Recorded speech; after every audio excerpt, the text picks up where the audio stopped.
शाहरुख खान को उनकी फिल्म जवान के लिए सर्वश्रेष्ठ अभिनेता का राष्ट्रीय फिल्म पुरस्कार मिला है। राष्ट्रपति द्रौपदी मुर्मू ने शाहरुख खान को सर्वश्रेष्ठ अभिनेता का राष्ट्रीय फिल्म पुरस्कार प्रदान किया। आपको बता दें कि शाहरुख खान की फिल्म जवान जब आई थी तो बहुत बड़ा कलेक्शन इस फिल्म ने किया था और अब उसी फिल्म के लिए राष्ट्रपति द्रौपदी मुर्मू द्वारा शाहरुख खान को यह पुरस्कार दिया जा रहा है।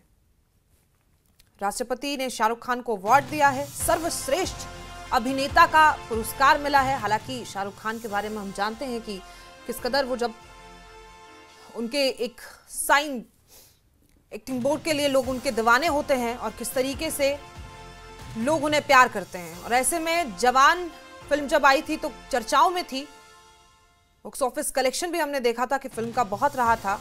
और अब सर्वश्रेष्ठ अभिनेता, जो कि इंडस्ट्री उन्हें पहले से मानती भी है, लेकिन अब राष्ट्रपति द्रौपदी मुर्मू द्वारा उन्हें ये सम्मानित किया गया, ये पुरस्कार दिया गया।